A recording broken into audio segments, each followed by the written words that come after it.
Bonjour, c'est Ça va faire mag, le magazine de la rédaction du Nouvel Observateur qui présente cette semaine 450 diplômes qui assurent un emploi. Gestion, droit, culture, métier de l'environnement.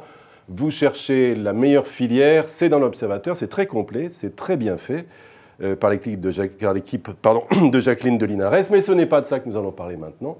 C'est d'un autre sujet qui est très largement traité dans ce numéro, notamment à lire le manifeste de la refondation par Dominique Strauss-Kahn, constat accablant de la panne intellectuelle, peut-être même de la faillite intellectuelle de la gauche, du Parti socialiste, le manque de réflexion sur le monde tel qu'il va. C'est de ça que nous allons parler.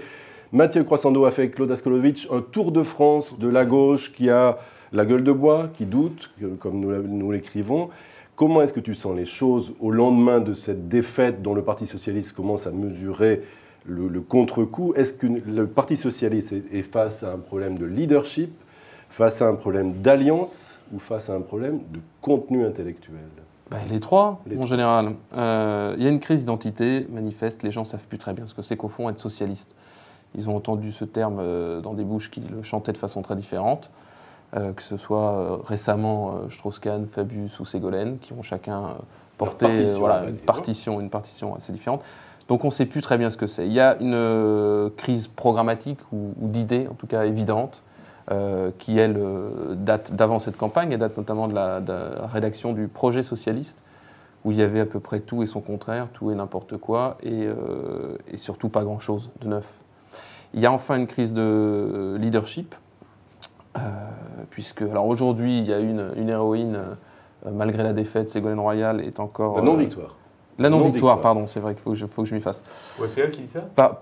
Malgré la non-victoire de Ségolène Royal à l'élection présidentielle, beaucoup de militants pensent qu'elle a encore une carte à jouer, même si la magie est cassée, même si les gens ne croient plus au mythe Ségolène Royal, les gens en ont ras-le-bol des autres et se disent après tout pourquoi pas elle. Mais il n'y a pas qu'elle au Parti socialiste et en coulisses, les autres courants s'organisent, d'autres personnalités peuvent émerger. Lui, il a manifestement l'ambition de reconstruire une espèce évident, de socle Laurent Fabius a envie de idéologique. parler aussi, Bertrand Delanoë a envie de parler aussi, plusieurs quadragénaires aussi, parce qu'on aborde là une autre crise du PS qui est une crise de relève, une crise générationnelle. Voilà un parti où... On y reviendra si tu veux bien. Est-ce que tu penses, toi, Jean-Gabriel, que Ségolène Royal, compte tenu de son socle, c'est ce qu'elle appelle mes 17 millions d'électeurs, peut porter ce projet de la modernisation, du renouvellement intellectuel du Parti socialiste? Peut-être le pourra-t-elle, mais si on regarde un passé récent, les problèmes qu'elle a abordés, la thématique qu'elle a développée, on peut se poser la question. Parce que il peut y avoir un problème de leadership, je crois qu'il y a d'abord un problème de vision.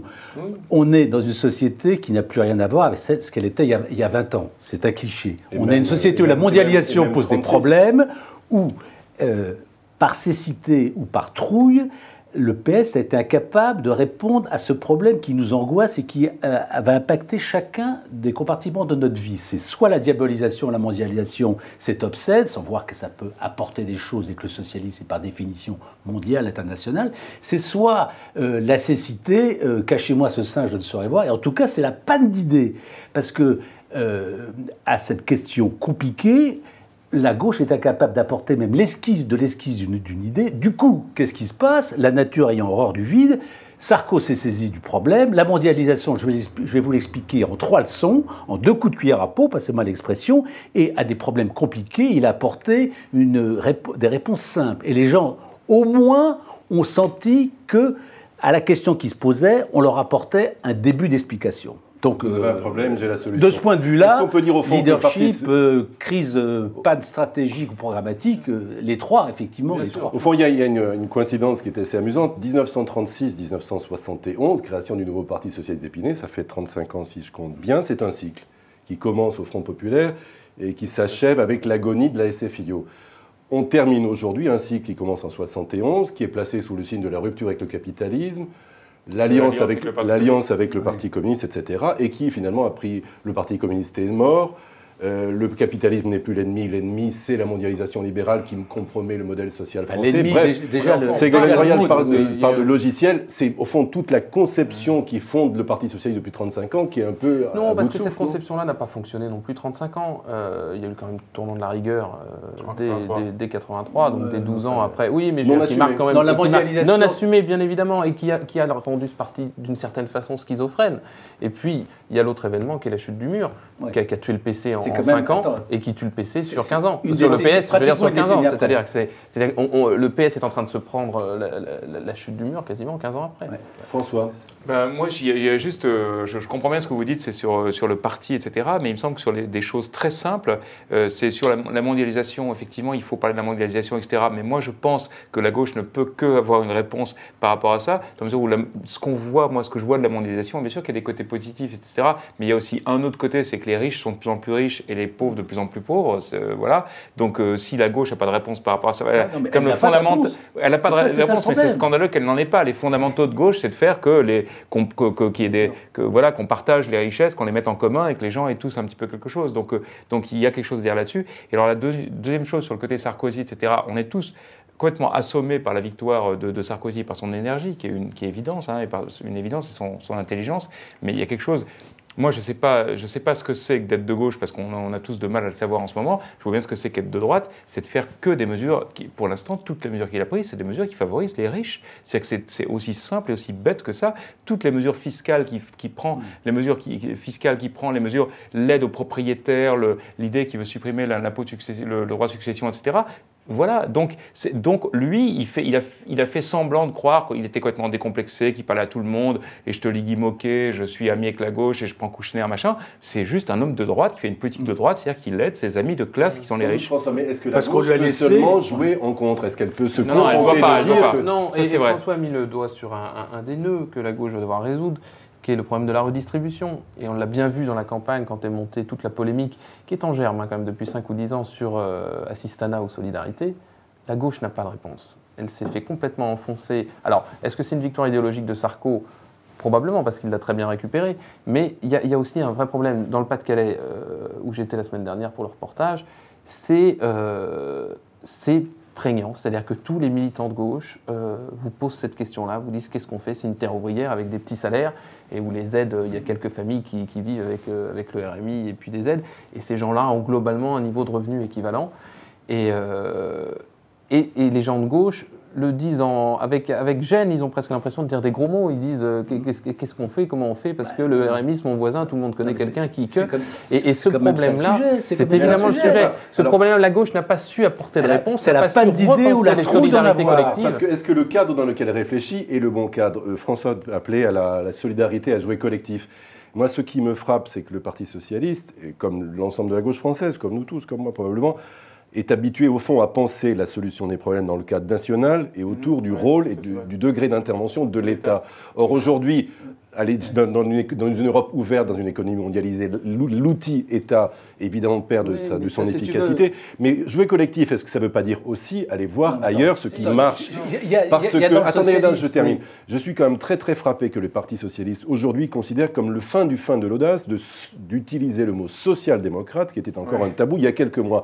Or, il faut quand même savoir que le virage social-démocrate pratique pour tous les États voisins, l'Autriche, la Scandinavie, l'Allemagne l'ont fait dans les années, le virage a été pris dans les 50-60, et qu'aujourd'hui ils sont presque tous dans une réflexion à la Sloterdijk ou à Anthony Giddens, ton idole, qu'est-ce qu'il y a après la social-démocratie? Car le modèle social-démocrate lui-même, c'est-à-dire lien organique entre un pouvoir d'État fort et des masses organisées via des syndicats puissants, et dans une société hyper individualiste et ouverte, ça fonctionne de moins en moins bien. C'est ça le drame du PS, c'est que les lunettes ne sont pas bonnes non plus, ils sont restés avec leurs vieilles lunettes des années 70, où la société était structurée par des corps intermédiaires relativement puissants, que ce soit le mouvement syndical ou les associations.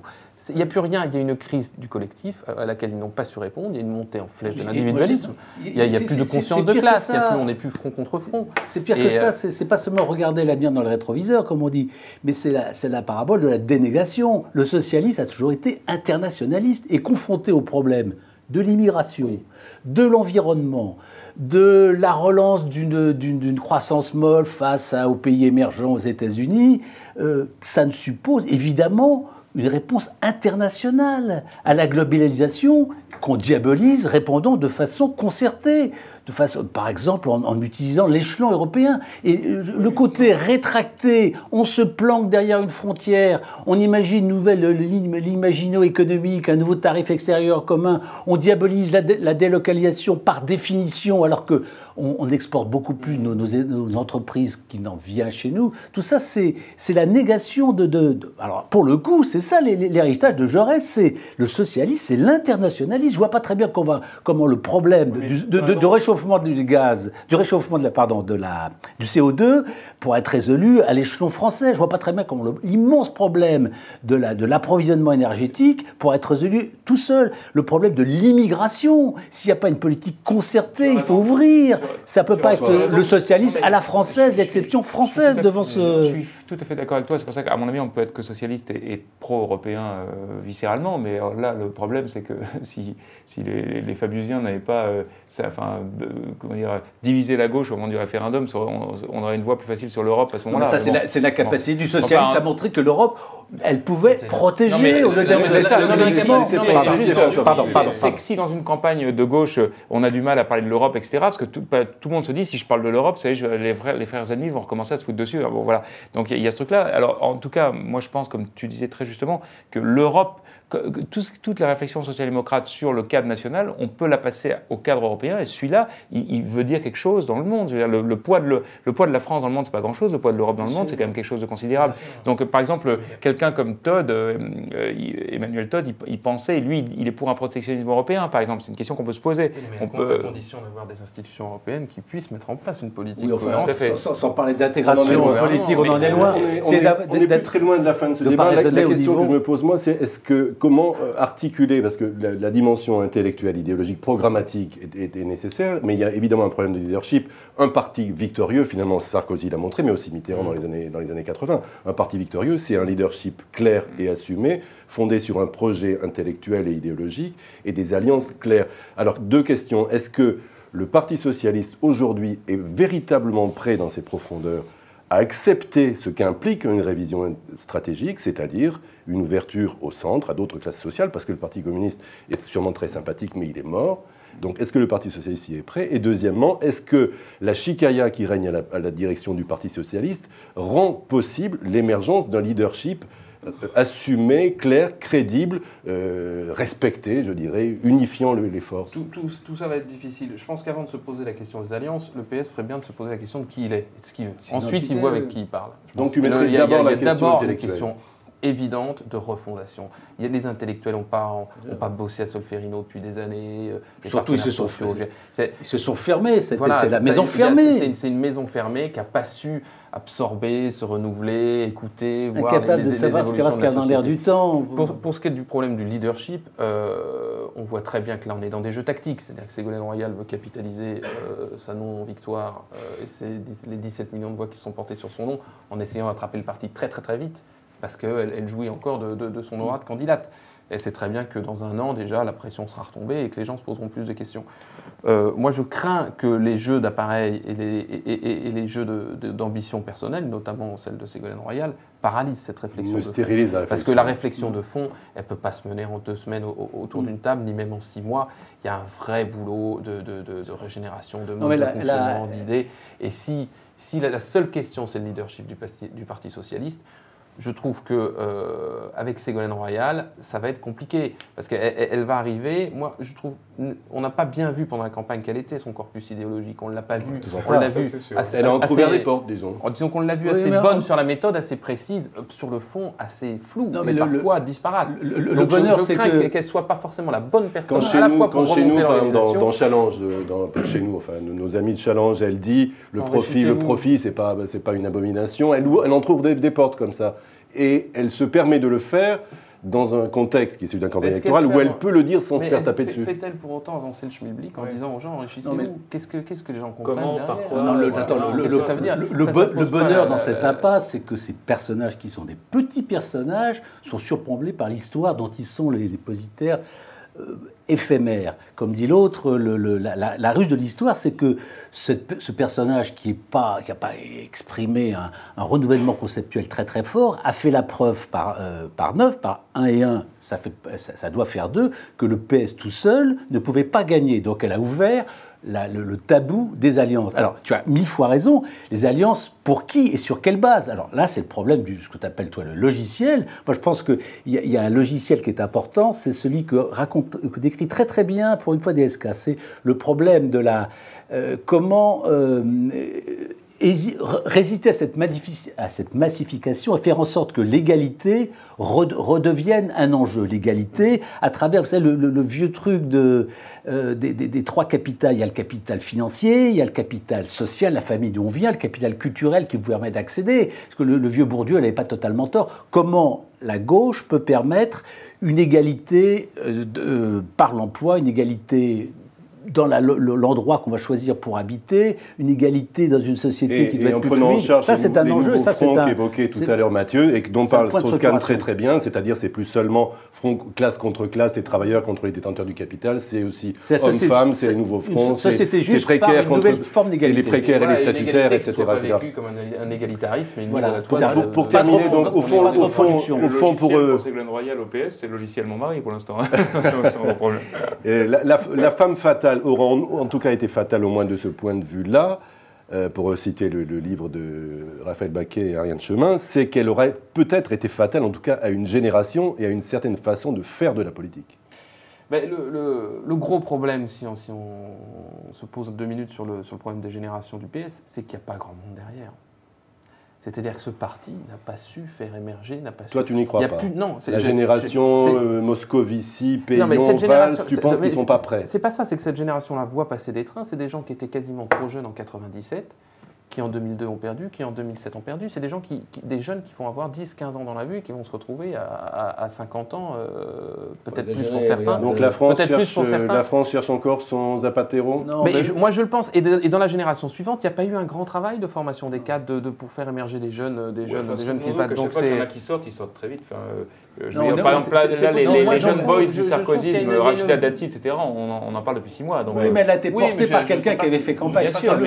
Et qui avait rassemblé son camp. À la différence des pays anglo-saxons, où un Clinton n'existait pas 12 mois ou 13 mois avant l'élection, c'est que nous, on a besoin de la patine du temps, de la reproduction. On a besoin de blanchir sous le harnais, d'être porté par un parti, de passer toute cette espèce de gymkhana. Et je ne vois pas très bien, regarde, le plus talentueux, par exemple, Valls, oui, bon, à partir une fois qu'on a dit ce nom-là... Il est quand même député. Eh bien, c'est comme ça. Donc, nous terminerons comme ça par une petite annonce. Gauche en chantier de reconstruction cherche Zapatero pour porter son projet. Si vous avez des idées et des idées qui vont avec, si vous avez des idées, écrivez-nous. Dans l'Observateur, on publiera prochainement vos contributions ou sur le site nouvelobs.com, le quotidien permanent, etc. où la tribune, le débat est largement ouvert à tous ceux qui veulent participer à ce chantier de la reconstruction. À la semaine prochaine.